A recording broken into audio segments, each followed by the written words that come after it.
l'orientation de nos enfants constitue quand même un grand moment d'angoisse pour nous et pour eux. Et on a toujours cette question dans la tête, faire le bon choix. Ce choix va conditionner quand même l'avenir de nos enfants, bien qu'on puisse rebondir. La formation qu'ils vont avoir va entraîner un métier où ils passeront quand même sans doute une bonne partie de leur vie. Par conséquent, ce choix est difficile pour des enfants qui ont 17-18 ans, et pour nous, en particulier quand c'est les premiers, et qu'on ne maîtrise pas forcément le méandre de l'orientation universitaire. Aujourd'hui, 27% des nouveaux étudiants passent de L1 à L2. Si on considère ce passage sur 2 ans, c'est-à-dire avec un redoublement de la L1 en particulier, on est à 40% de réussite. Et à l'issue de la première année, 60% des bacheliers professionnels, 40% des bacheliers techno et 20% des bacheliers généraux abandonnent leur licence. Mais attention, ce que je disais, réorientation n'est pas synonyme d'échec, parce que les jeunes s'orientent souvent vers d'autres filières, vers les sections de techniciens supérieurs ou vers d'autres filières universitaires et peuvent réussir dans ces autres filières. Tous ces étudiants qui abandonnent à l'issue de la LE1 ne sont pas en échec scolaire et en échec de parcours universitaire. On estime que les étudiants arrivent au bout de leur licence en 3 ou 4 ans, c'est-à-dire avec une année de redoublement, pour 50% des bacs généraux, 15% des bacs techno et que 5% des bacs professionnels. Par conséquent, ce chiffre nous montre bien que la réussite des étudiants des bacheliers pro et technologiques ne passe pas forcément par la filière universitaire, mais plutôt respectivement par les filières de section de techniciens supérieurs et les filières d'UIT. Pour terminer, je voudrais également souligner l'inégalité d'accès des filières. Bon, le coût des écoles de commerce, 6 à 8 000 euros en moyenne l'année de scolarité, fait qu'elles ne sont pas accessibles à une bonne partie de la population étudiante. Elles accueillent donc une population qui est parfaitement homogène,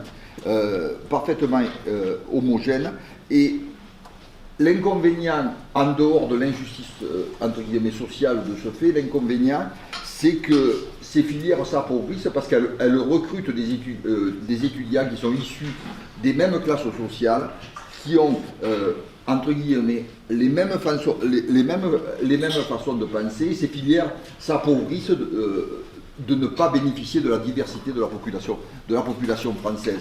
Mais ce n'est pas que les obstacles financiers qui font que les étudiants issus de milieux modestes n'accèdent pas à d'autres voies de l'enseignement supérieur. Je vais citer pour exemple les classes préparatoires aux grandes écoles qui sont majoritairement fréquentées par des enfants qui sont issus des classes moyennes supérieures, alors que ces études sont réalisées en lycée et pratiquement gratuites. Alors pourquoi une journée sur l'orientation ? Au cours de l'ensemble des conseils de classe auxquels nous participons en tant que parents élus, nous nous sommes rendus compte que les élèves ne trouvent pas toutes les informations pour connaître les possibilités accessibles, qu'ils sont indécis, qu'ils ne savent pas vers quelle formation se diriger, ce qui est, ma foi, tout à fait normal, que le temps manque aux conseillers d'orientation pour recevoir tous les élèves, que les parents s'interrogent aussi sur la façon d'aider leurs jeunes dès la 4e et que souvent ils sont paniqués, ce qui est aussi normal, et que face aux choix qui s'offrent à leurs enfants qu'ils méconnaissent parfois, aux logiciels souvent compliqués qu'il faut utiliser pour communiquer leurs vœux d'orientation en terminale, voire pouvoir rebondir sur une première orientation qui s'avère ne pas aboutir car le jeune se rend compte qu'il n'est pas dans une voie qui lui correspond. Donc voilà un peu le pourquoi de cette journée.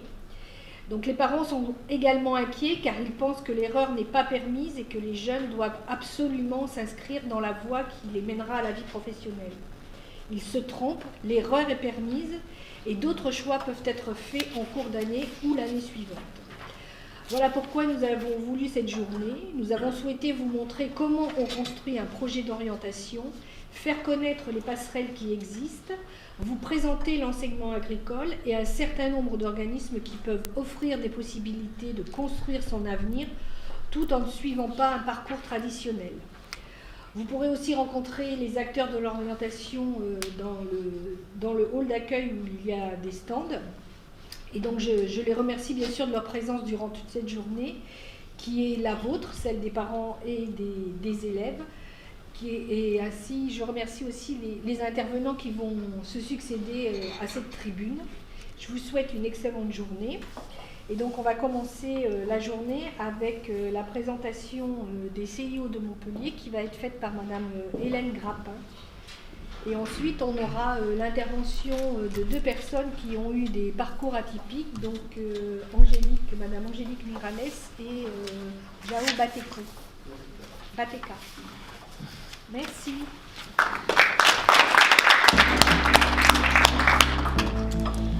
Eh bien, bonjour, je me présente, je m'appelle donc Hélène Grappin, je suis la directrice du CIO de Montpellier Centre. Donc, il a été à plusieurs fois mention des centres d'information et d'orientation et des conseillers d'orientation psychologues qui maintenant s'appellent psychologues d'éducation nationale. En effet, depuis la rentrée, nous formons un seul corps avec les psychologues scolaires, qu'on appelait avant psychologues scolaires. Donc, il y a un seul corps autour de la psychologie de l'enfant, la psychologie de l'adolescent, de l'accompagnement des élèves, notamment des élèves à besoins particuliers, au moment du primaire, mais également au collège, au lycée et d'enseignement supérieur. Donc, un métier avec 2 spécialités, et notre spécialité, c'est tout ce qui est développement, conseil en orientation scolaire et professionnelle. Voilà. Actuellement, la nomenclature des différents bacs permet, après la 3e, d'avoir un choix de voie de formation.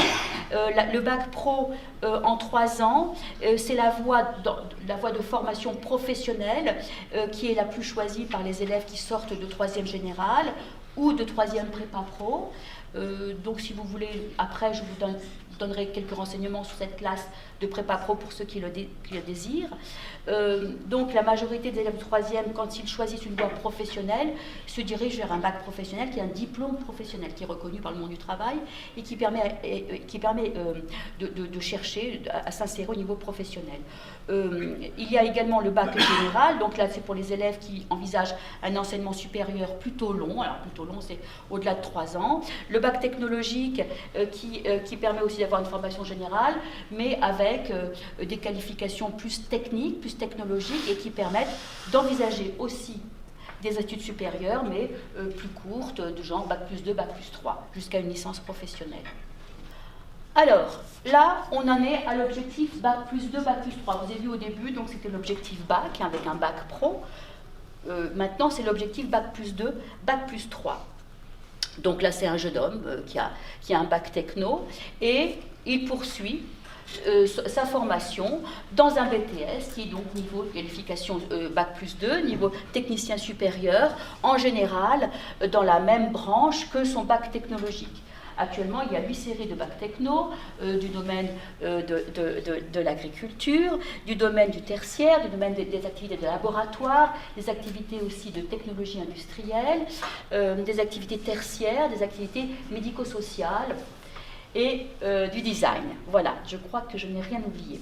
Donc, c'est des bacs techno, comme je vous l'ai dit, où il y a la partie enseignement général et une partie technologique, de compétences, un début d'acquisition de compétences. Mais le bac techno ne suffit pas. Il faut poursuivre, et notamment en bac plus 2, BTS ou DUT. Donc, ce jeune homme fait un parcours direct, BTS, DUT. Alors, le BTS est un diplôme professionnel en 2 ans, avec des stages en entreprise, entre 4 et 8 semaines de stage en entreprise, et il donne une qualification de technicien supérieur. On verra après qu'on peut tout à fait continuer des études. Un autre parcours dans votre centre, un bac général qui part en licence, donc un parcours relativement direct, mais après sa licence généraliste, il préfère aller en licence pro. Voilà, donc ce sont 2 diplômes bac plus 3, mais à visée différente. Donc la licence est pour après, licence généraliste est pour après amener à un master en 2 ans. Donc je vous rappelle la nomenclature européenne d'enseignement supérieur, L en 3 ans, LMD, master en 2 ans et le doctorat en 3 ans. 3, 5, 8. Voilà. Donc la licence généraliste est pour après amener au master, tandis que la licence pro, comme tout diplôme professionnel, c'est pour après avoir un diplôme qui permet de chercher du travail dans le monde du travail. Voilà. Donc c'est un jeune homme qui a eu un bac général, qui est allé en licence et après, plutôt que choisir un master 2 ans de plus, a préféré choisir une licence pro avec des stages en entreprise, etc. pour arriver sur le marché du travail avec un bac plus 3.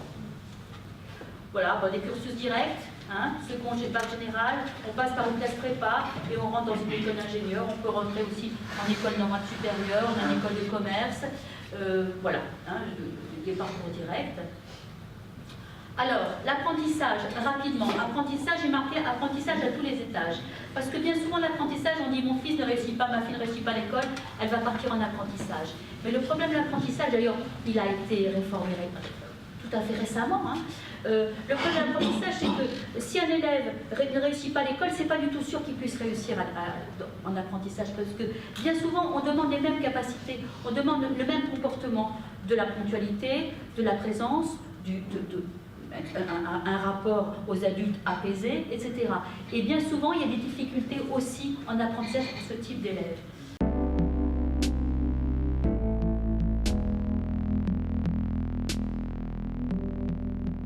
Très bien, donc je m'appelle Angélique Miralles, donc je suis aujourd'hui venue ici pour partager avec vous mon parcours atypique. Je suis aussi maman de 3 enfants, donc j'en ai un de 8 ans qui est dans une école catalane, une de 16 ans qui est en première STMG à Perpignan, et un grand qui vient de rentrer à l'université en Australie. Et peut-être que je reviendrai sur ça ensuite. Au niveau de mon parcours, donc très clairement, j'ai raté mon bac 2 fois. Donc on parle des années 88-89, bac D, donc l'équivalent de S aujourd'hui. En CM2, j'étais la première de la classe. Au collège, j'étais encore bonne. Et puis au lycée, je ne sais pas ce qui s'est passé, j'ai toujours pas compris. Ça m'a intéressé de moins en moins, je me trouvais de moins en moins à ma place et de moins en moins avec ce qu'il y avait là. Je pourrais aussi rentrer dans la pédagogie, dans l'approche, je ne vais pas le faire maintenant parce que sinon ça va être trop long. Et puis donc j'ai raté mon bac, donc je ne savais pas quoi faire et puis j'étais sacrément embêtée quelque part parce que je savais que j'étais intelligente, mais en même temps je ne connaissais pas autre chose, ma famille était d'ici et puis j'avais pas d'autres ouvertures. Et par contre j'avais une passion. Depuis l'âge de 10 ans environ, j'étais passionnée par la langue anglaise. Et puis à force de regarder des feuilletons le dimanche, des fois ça vient de très peu, Starsky et Hutch, l'homme qui tombe à pic, avec les génériques en anglais, je me suis passionnée pour les États-Unis. Donc quand tous mes camarades me disaient « Ah bon, t'as raté ton bac ?» Ouais, mais t'es bonne en anglais, puis j'étais bonne en sport aussi. J'ai fini par prendre la décision de partir 1 an en tant que fille au pair aux États-Unis. Déjà pour me donner 1 an pour voir ce que j'allais faire et pas rester ici à faire des petits boulots comme caissière ou barman que j'avais pas vraiment envie de faire. Ça, c'est pas un jugement, mais c'est juste que j'avais pas envie de les faire. Donc je suis partie 1 an aux États-Unis en tant que fille au pair. Avant ça, comme j'avais une période d'entre-deux, je suis partie en Angleterre, mon frère y habitait, ça tombait bien. J'ai cherché un boulot, j'ai fini par être serveuse dans l'armée pendant 3 mois dans le mess des officiers. Donc voilà, j'ai commencé à apprendre l'anglais, j'ai fait mes 1 an de fille au pair. Pendant l'année aux États-Unis, ce que j'ai décidé de faire, c'est en tout cas de passer mon bac américain. Donc j'ai cherché, j'ai découvert, j'ai pu passer mon bac américain, qui par ailleurs est extrêmement beaucoup plus simple que le bac français. Et puis j'ai passé d'autres diplômes, parce que je ne savais toujours pas ce que je voulais faire. Mais je savais que plus j'en avais et mieux je me sentais. Donc j'avais passé divers diplômes. À mon retour, je suis quand même allée retaper à la porte de la fac en France, puisque je me suis dit je vais peut-être faire un truc en licence de langue. Et on m'a dit votre bac américain il vaut rien, ça vaut un niveau seconde. Donc j'ai dit bon d'accord. Donc je suis repartie en Angleterre et j'ai décidé de comprendre comment s'organisait le système universitaire anglais parce que je n'y comprenais rien et je ne connaissais rien. Donc j'ai été dans une bibliothèque, à l'époque il n'y avait pas internet, et j'ai compris, et j'ai postulé, et j'ai été acceptée. Donc voilà pourquoi j'ai fait mes études en Angleterre, et j'ai adoré. J'ai adoré parce que, je vais revenir sur le côté de la pédagogie, parce que pour moi c'est quelque chose qui me tient à cœur, parce que là-bas, je m'en suis rendu compte au bout de la première année, quand on avait des examens de fin d'année, ils nous ont dit « on vous souhaite bonne chance et on vous souhaite de réussir ». Et ça m'a percuté parce que j'ai senti que ces gens-là avaient envie que l'on réussisse. et ils étaient avec nous. Ils n'étaient pas au-dessus de nous, ils étaient avec nous, ils avaient envie qu'on réussisse. Donc j'ai eu mon diplôme, j'ai décidé de continuer par un master. Je précise qu'à l'époque, les études en Angleterre, comme il n'y avait pas assez de gens qualifiés qui allaient à l'université, elles étaient gratuites pour les Anglais et pour les Européens, il y avait des bourses européennes, ce que l'on a eu, parce qu'on était un petit groupe de 4-5 Européens. On était un peu des pionniers à l'époque. Erasmus commençait aussi, mais les gens venaient pour 6 mois ou 1 an. Et donc je n'ai pas payé mes études pendant 3 ans. Je n'ai rien eu à payer du tout. J'ai choisi de faire un master ensuite en ressources humaines et que j'ai financé moi-même. J'ai demandé un prêt à la banque et je l'ai remboursé par la suite. Aujourd'hui, j'ai une carrière internationale, c'est-à-dire que je passe la plupart de mon temps à travailler en anglais puisque je parle couramment anglais et italien. J'ai vécu dans différents pays pendant 22 ans, bien que je sois originaire de Perpignan. Je travaille de chez moi où je vais chez mes clients, pratiquement qu'avec des multinationales, dans la facilitation de développement du leadership et dans le coaching de direction.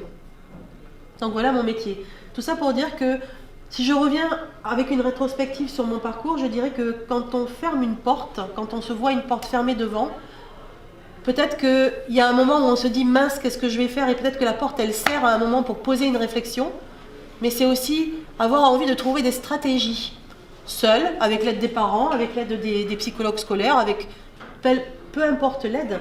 Mais en tout cas, moi, ce qui m'est resté de cette expérience et que j'ai envie de partager avec vous aujourd'hui, c'est, alors pour moi, et ça c'est peut-être un peu enfantin, mais j'adore ça, c'est tout est possible. Il y a toujours des voies, il suffit de les trouver. Alors si c'est pas, tout à l'heure je parlais de, je complétais par rapport au diplôme anglo-saxon, si c'est pas en France, peut-être que c'est ailleurs.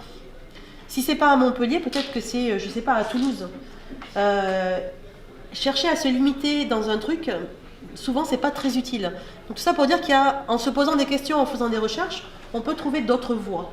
Et je trouve que c'est intéressant dans la vie active d'avoir ces compétences aussi, puisque dans une entreprise, c'est des compétences qui sont demandées. La deuxième compétence qui, je dirais, est clé dans cette approche, c'est l'adaptabilité. Et on en a entendu parler ce matin aussi, puisque on peut se conforter dans ce que l'on connaît, dans ce qui nous est familier, mais on peut aussi choisir d'aller un peu hors des sentiers battus, dans sa zone de confort ou un peu moins, selon ses goûts pour le risque. Mais en tout cas, être adaptable est une qualité qui aujourd'hui est demandée sur le marché du travail. Donc en fait, en amont, on travaille aussi des compétences qu'on peut avoir après. Voilà, en gros, ce que j'avais à dire. Bonjour tout le monde, je suis très content d'être là aujourd'hui parmi vous, sachant que je viens un peu de loin. L'invitation a été tendue un peu en dernière minute, mais je tenais vraiment à être là aujourd'hui. Donc, je m'appelle Joao, je viens de la région parisienne. Donc, je suis venu jusqu'à là aujourd'hui juste pour raconter un petit passage de ma vie. Et vous allez la trouver intéressante peut-être. On m'a dit que ça allait être intéressant de vous la raconter. Donc, moi je suis arrivé en France à l'âge de 14 ans. Et j'ai fait ma scolarité, mes dernières années de scolarité en France jusqu'à aujourd'hui. À l'âge de 14 ans, je ne parlais pas français, je n'écrivais pas français, je ne comprenais pas français. Mais je me devais et j'avais l'envie d'aller à l'école comme tout autre enfant, et de plus que une des raisons qui m'a poussé à venir en France, c'était de faire mes études. Donc, j'ai été orienté par le CIO, oui, parce qu'il fallait savoir à quel niveau j'allais me placer et comment j'allais commencer ma scolarité en France. Donc j'ai été orienté vers une classe d'accueil, en classe de 3e. En fait, j'étais en 3e, une 3e spéciale. J'apprenais le français et en même temps, j'ai pratiqué les autres matières plus communes comme l'histoire, l'espagnol, les mathématiques et tout ça. Mais j'avais beaucoup plus d'heures de français que les autres élèves. J'ai commencé donc en cours d'année, j'ai commencé ma classe de 3e en janvier. J'ai commencé ma classe de 3e en janvier, donc j'ai pas pu passer mon brevet. Ouais, j'ai pas le brevet d'école. J'ai pas pu passer mon brevet, mais j'ai fini mon année. Et après, au bout de 2 mois, je n'avais plus besoin de continuer en classe d'accueil, dû aussi peut-être à ma facilité d'apprentissage au niveau de langue. J'ai été orienté vers un lycée général. Bon, j'ai pas été orienté vers un lycée général. Dû à mes difficultés, on m'a proposé d'aller vers une orientation professionnelle, plus rapide, l'apprentissage et tout de suite se retrouver dans le milieu professionnel. Mais moi j'avais une seule envie, c'était d'aller dans un lycée général parce que tant petit j'avais un rêve et je vivais en alimentant ce rêve-là. J'ai un rêve depuis tout petit de faire du droit, d'être avocat. Donc je ne pense pas qu'en y allant sur un BT, sur un CAP ou sur un bac pro, j'allais atteindre mon objectif. Donc moi je suis resté ferme sur mon choix, je suis allé sur un lycée général. Dans un contexte familial complètement inexistant, parce que j'ai passé, depuis mon arrivée en France jusqu'à après ma majorité, j'ai passé ma vie de foyer en foyer, de famille d'accueil à lieu de vie et tout ça. Donc je n'avais pas du tout ce milieu famille pour m'épauler, pour m'aider dans l'orientation. Donc mes choix, je les faisais moi-même. Après, j'avais certainement l'opinion de mes éducateurs et certaines familles d'accueil pour me conseiller dans les choix que je les faisais. Donc à partir de 14 ans, je faisais mes choix de suite. Donc je suis allé dans un lycée général où j'ai réussi jusqu'à mon bac. J'ai passé un bac ES. J'ai eu mon bac ES sans aller au rattrapage. J'ai commencé une année de licence et je me suis arrêté là, à ma première année de licence. Et aujourd'hui, on m'invite à raconter ce parcours qui est atypique parce qu'on m'a dit que j'ai quand même réussi malgré mes difficultés. Oui, j'ai réussi parce que pour moi, il n'y a pas d'échec. Moi, je n'ai jamais vu d'échec dans mon parcours. Où je réussis, où j'apprends.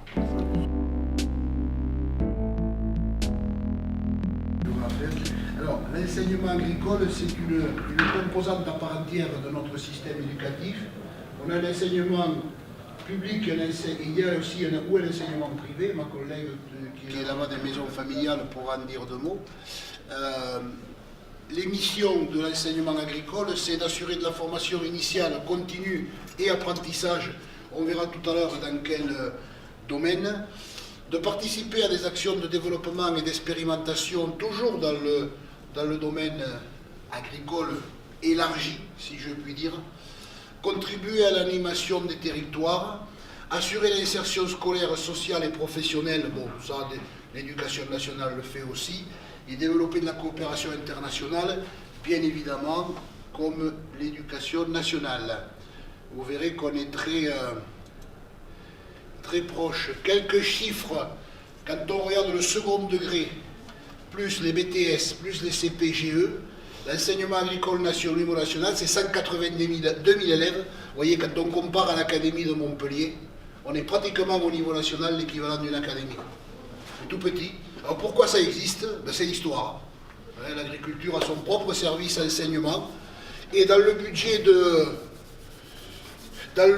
l'État, on a un petit coin dans le budget de l'enseignement technique, agriculture et éducation nationale, pour 3%. Vous voyez, donc c'est très petit.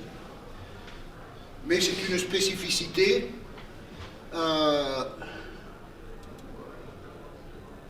D'autres données chiffrées, 62% d'internes, 53% de garçons et 47% de filles. Ça n'est pas, comme on a pu le croire à un certain moment, que des mecs qui allaient s'installer agriculteurs. Hein? C'est l'histoire, ça c'est voilà. Et puis bon, on s'en plaint pas, hein? On a cette histoire-là. Alors, les métiers, ben, vous pourrez voir qu'on a fait comme les paysans, hein? On a diversifié notre activité. Les paysans, ils faisaient de la production, maintenant ils font autre chose. Hein? Alors, pour les métiers, on appelle ça maintenant métier de l'agronomie et de l'environnement. Un petit cours d'environnement, ça fait pas mal. Hein? Des formations du CAP à l'ingénieur. Et j'ai repris les dénominations des filières BTS. C'est la formation un peu, je dirais, la plus importante dans notre enseignement au niveau supérieur. Et alors, agronomie, production végétale, ben écoutez, hein, les végétaux, c'est tous les végétaux, hein, le blé, le maïs, mais aussi les plantes, les arbres fruitiers, bon, tout ça. Les productions horticoles, bon, ça on sait ce que c'est. Production animale, c'est la vache, le cochon, celui qui fait la bouse, mais aussi c'est les petits animaux, les jardineries que vous avez dans beaucoup de centres. Dans les jardineries, les points animaliers, c'est souvent des personnes qui ont suivi des formations dans l'enseignement agricole. On a des établissements qui ont des chiens, qui ont des chats, d'autres qui ont des poissons, d'autres qui ont des serpents, ça existe, et d'autres qui ont des vaches, encore. Hein, voilà. Aménagement paysager, ben on sait ce que c'est. Alors c'est le petit paysagiste qui fait l'entretien des espaces verts jusqu'à celui qui conçoit les ronds-points, hein, les grosses infrastructures routières. Analyse agricole, biologique et biotechnologique, ça c'est la partie laboratoire de l'agriculture, si je puis dire. Je parle ça comme ça. On a un petit volet aussi agriculture des régions chaudes, ça c'est essentiellement outre-mer. Développement et animation des territoires ruraux. On a un volet là aussi service aux personnes en milieu rural, tourisme rural et développement local. Agent de développement local. Conception, mise au point et maintenance des matériels agricoles, ben c'est toute la mécanique agricole. On assure aussi un petit peu de formation dans le domaine des travaux publics. Gestion de l'eau et des déchets, on sait ce que c'est. Gestion forestière, gestion de la protection de la nature, agroalimentaire, technico-commercial, viticulture et œnologie.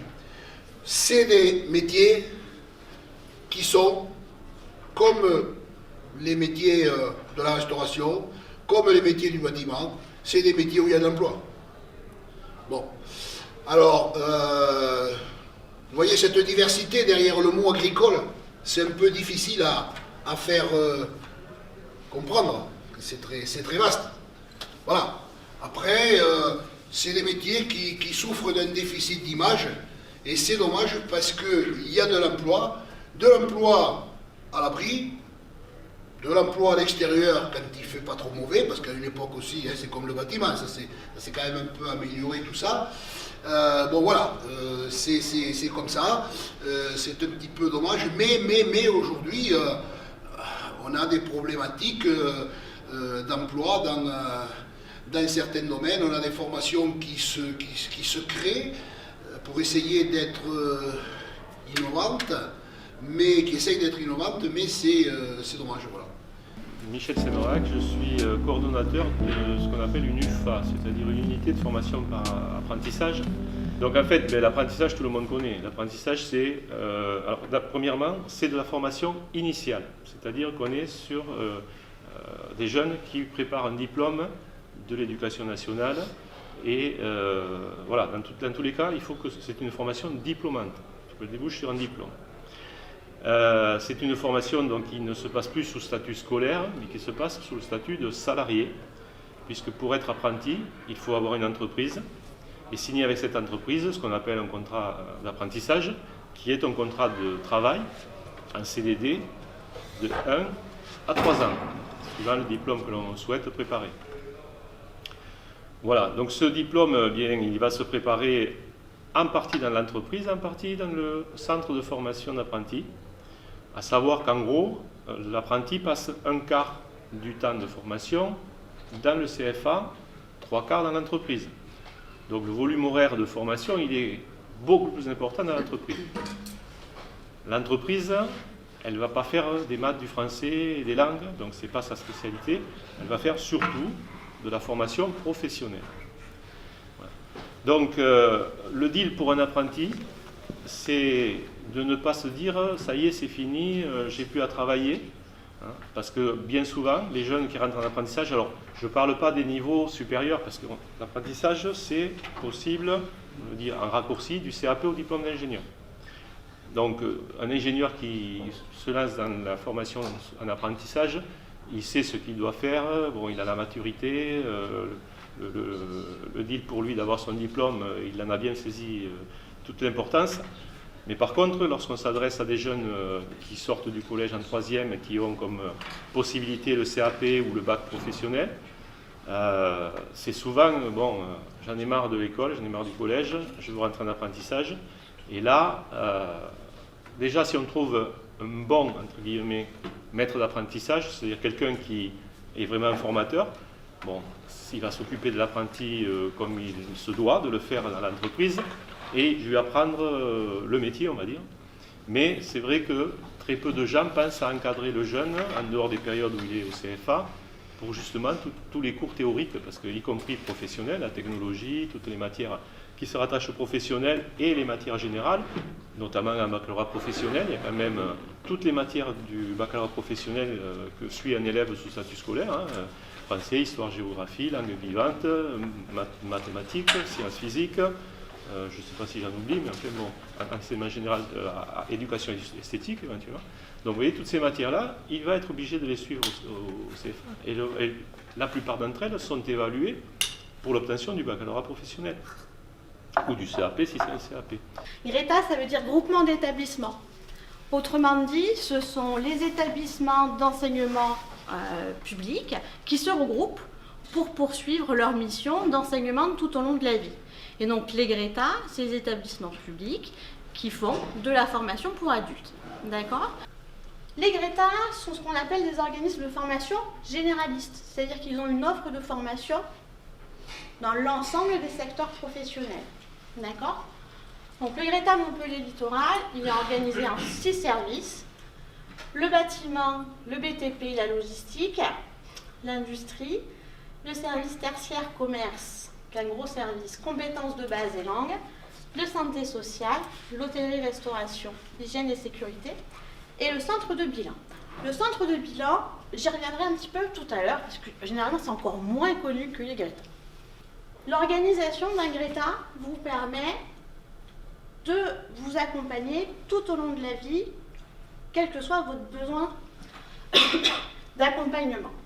Que ce soit pour effectivement renforcer des savoirs de base à quelques moments de votre vie et fonctionnellement certifier cette acquisition de savoirs de base. CLEA, je vous en dis 2 mots. CLEA, c'est une certification qui a été décidée par l'ensemble des branches professionnelles qui vient attester de la maîtrise des savoirs de base. D'accord ? Et ces savoirs de base élargis, on n'est pas seulement sur la langue française, les mathématiques, mais on est aussi sur des savoir-faire, la coopération, le travail en équipe, par exemple. D'accord ? Et qui viennent attester tout ça. Je vous ai dit tout à l'heure que j'allais revenir sur le centre de bilan. Le centre de bilan de l'Éducation nationale est un centre qui vous accompagne sur la définition de votre projet ou de votre parcours professionnel, tout moment de votre vie.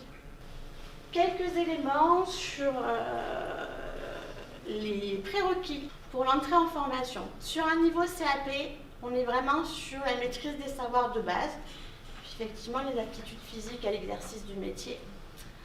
Pour les entrées en bac pro, bien souvent, les prérequis sont d'avoir un parcours de formation de niveau 4 ou une expérience significative. Et pour les BTS, un parcours de niveau 5 et de niveau 4. Donc Gaëlle David, je suis directrice de la maison familiale de Saint-Hippolyte-du-Fort qui se situe dans le Gard et je suis là au titre du réseau des maisons familiales rurales.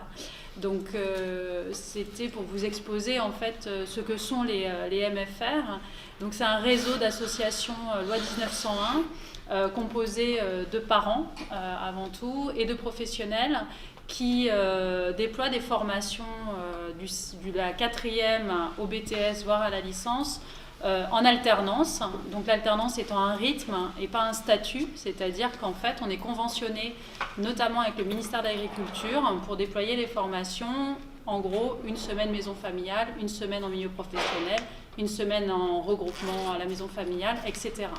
Ce qui fait que la formation correspond à un temps plein, et que pour moitié de l'année, les compétences, les savoirs, les connaissances sont acquises en milieu professionnel et ensuite sont valorisées, sont traitées à la maison familiale de manière à construire avec cette alternance le diplôme.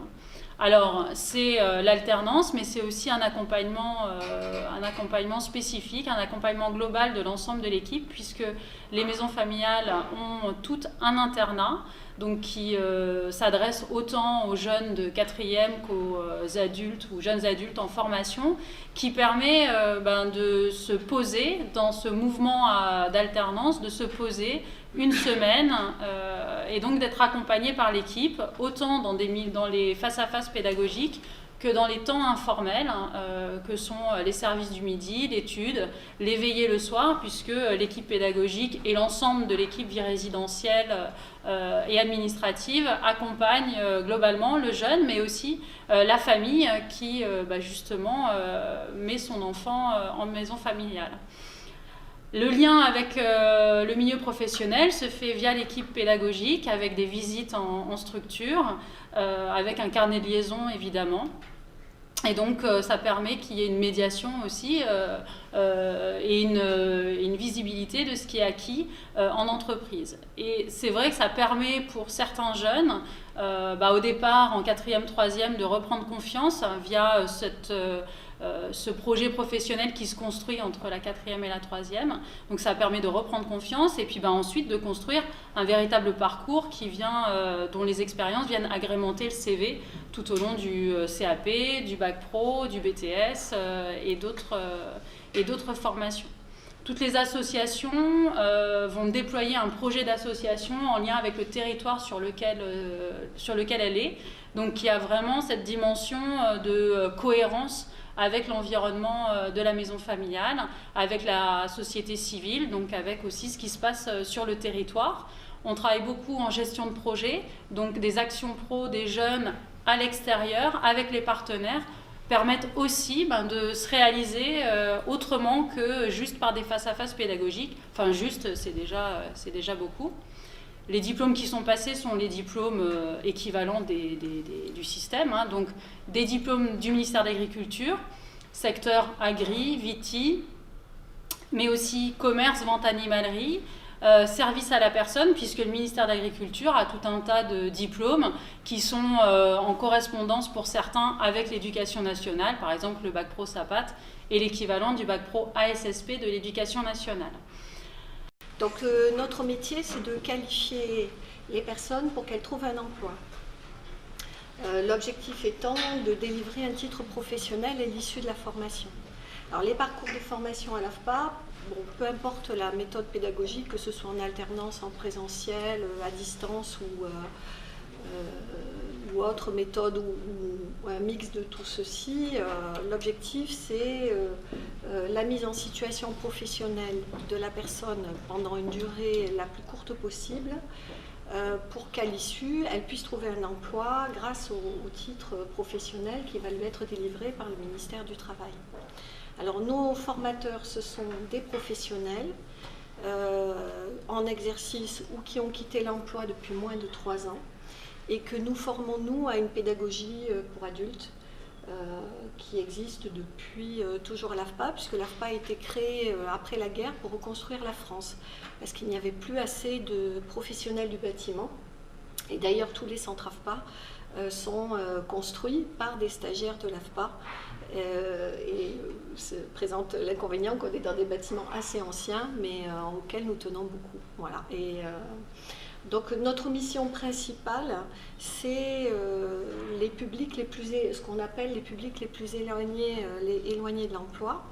Donc c'est-à-dire par exemple les détenus, les domiens, les travailleurs handicapés, les jeunes déscolarisés. Enfin voilà, on a pour objectif de se centrer, tout notre savoir-faire vers ces publics.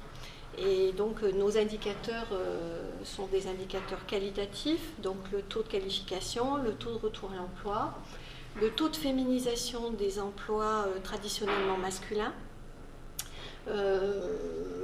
par exemple aussi tout ce qui est lié à l'accès à l'emploi des personnes handicapées. Voilà, c'est ça ce sur quoi nous sommes, notre utilité sociale, notre mission de service public est orientée. Voilà. Donc le centre est basé à Saint-Jean-de-Védas et il faut savoir qu'il y a 180 centres AFPA, enfin il y en a 120 plus 60 annexes, donc des centres AFPA qui sont rattachés à des centres principaux. Et le centre de Montpellier fait partie du top 10 des centres, donc c'est un des plus gros de France. Pourquoi ? Parce qu'en fait, il a la spécificité d'être, comme d'ailleurs ce lycée, d'être spécialisé dans les réseaux fibre optique, numérique, informatique, télécom. Voilà, donc nous travaillons avec des grands comptes SFR, Orange, voilà, et puis avec French Tech, c'est-à-dire Cap Omega, French South Digital, enfin tous les clusters spécialisés dans l'informatique et dans les réseaux. Voilà.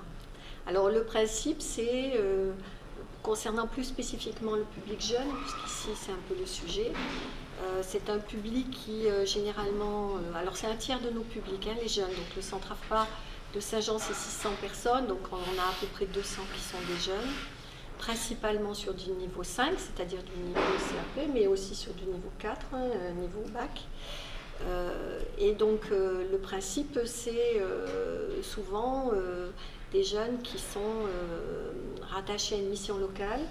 Et la mission locale prescrit, en fonction des souhaits du jeune, prescrit un parcours de formation qui est financé par le Conseil régional Occitanie. Voilà.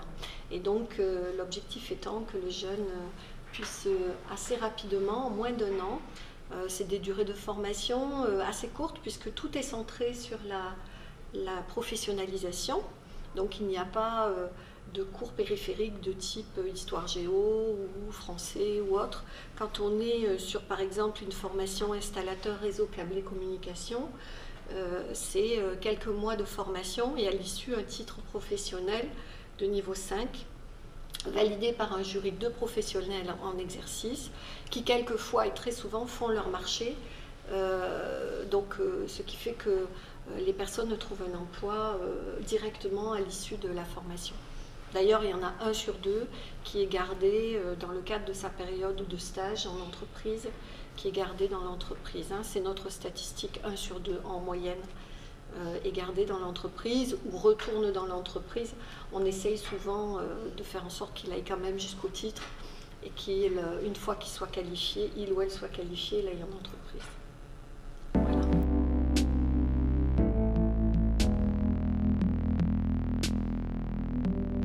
Sur le plan national, donc, l'association représente à peu près 5000 apprentis en formation initiale avec comme objectif un CAP ou Bac Pro pour certains métiers. Alors, je rappelle un petit peu, on a 30 métiers sous 6 filières, donc l'industrie, métallurgie, métier du vivant, métier du goût, aménagement et finition, bâtiment et matériaux souples. Nos CFA sont répartis de façon à respecter les secteurs d'activité de chaque région. C'est-à-dire qu'en fait, sur Nîmes et Maillard, par exemple, on va retrouver principalement les métiers du bâtiment et les métiers de l'industrie sur la partie Occitanie-Pyrénées, parce qu'on est Airbus qui est à proximité, donc l'embauche est à proximité pour les apprentis, pour faire lien avec le CFA. Donc quand je parle de CFA, je parle bien évidemment des jeunes qui sortent de 3e. Donc ça, c'est le premier profil pour intégrer les compagnons du devoir. Quand on sort de 3e, à 15 ans, on peut intégrer la formation en alternance, donc avec un rythme de 6 semaines d'entreprise pour 2 semaines de formation. 80% d'entreprises, on est convaincu chez les compagnons que la majorité de la formation, la principale activité en termes de formation se fait au sein d'entreprise avec l'entrepreneur et un tuteur. Et après, on crée du lien avec le formateur compagnon lorsqu'il vient en formation et en termes de suivi avec les visites d'entreprise. Deuxième façon d'intégrer les compagnons, lorsqu'on est bachelier, donc post-bac, on peut intégrer les compagnons sur le CAP qui pour le coup peut être en accéléré, non pas en 2 années, mais en 1 an. Certains métiers. Pour d'autres, on a préféré conserver les 2 années puisqu'ils nécessitent tout de même 2 années de formation. Par contre, on vient retirer la partie enseignement général, sauf l'art appliqué et la PSE, prévention santé environnement. L'idée est que les jeunes aient un bagage suffisant sur 1 à 2 années pour intégrer derrière le Tour de France. Donc qu'ils soient en capacité d'assumer en pleine confiance donc, le diplôme qu'ils ont eu, le CAP. Troisième façon d'intégrer les compagnons, directement sur le Tour de France, donc la deuxième étape après l'apprentissage, on est déjà détenteur d'un diplôme du métier. On a un CAP ou un Bac Pro ou un BTS, voire une licence du métier. Jusque 25 ans, on peut intégrer directement le Tour de France. Le Tour de France, c'est quoi? C'est un voyage de 5 à 7 années. Sur le principe que pour être chirurgien de son métier, il faut apprendre, il faut voyager. Et de ce fait, on permet à des jeunes, aujourd'hui, aux alentours de 2000 jeunes, de voyager dans les 30 métiers, vous l'avez fait un petit peu mais c'est important, de voyager un petit peu partout en France et à l'étranger au travers des 25 000 entreprises partenaires des compagnons. en France et à l'étranger. Donc, ça se passe comment? Ce n'est plus un contrat d'apprentissage. Je reviens un petit peu en arrière. Le contrat d'apprentissage, lorsque l'apprenti est en CAP, il a 50% du SMIC. Il a 50% du SMIC. L'idée, c'est de le rendre rapidement autonome. Il a passé le permis, je rappelle, le permis, il veut acheter une voiture, il a des projets, le voyage, tout ça qui suit derrière. Donc, lorsqu'il intègre le Tour de France, il ne peut plus être à 50% du SMIC, il a un CAP, donc il a obligatoirement 100%. Sauf qu'il n'a pas un CDD, il a un contrat de professionnalisation. Tout le monde sait ce que c'est, je suppose.